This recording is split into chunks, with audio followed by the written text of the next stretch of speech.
Opposition yenyika yeZimbabwe yachizodzwa mashoko aiwa anorwadza panguva ine vochinzi kana mafunga kuda kuita vanhu veopposition take action. Sadapena mashoko anova mashoko anorwadza, chokwadi chabudzitswa pachena chikanzi kana muri vanhu veopposition right now we are seeing kuti especially opposition citizen coalition for change, it is now splitted into 3.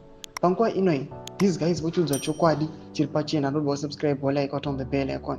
Timda pahendo yalini emabudanyora chiti when ZANU-PF wants to remove ZANU-PF, they use Gidi.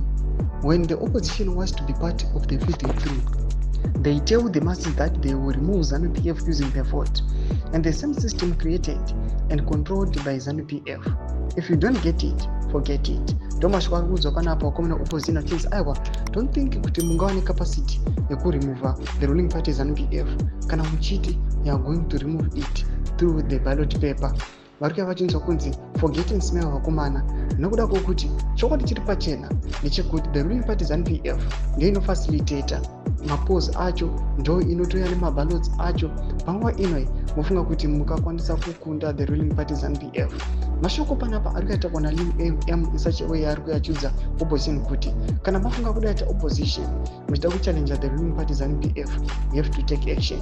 Mashoko anouya panapa achiuya achinyatsokupenengura chokwadi achiti the ruling party ZANU-PF don't ever underestimate its powers. Vatori vanhu vanotofungawo kutori vanhu vakatodzidza variko the ruling party ZANU-PF. But panguva ino kana mafunga kuti opposition, yes we know kuti opposition ine capacity yekuti kana yapindawo mupower pakanyatsokuselectwa kunominatwa the leader weopposition kana kuti the president achazotungamira nyika yeZimbabwe inokwanisa kutoraisa pane mastandards aripo right now.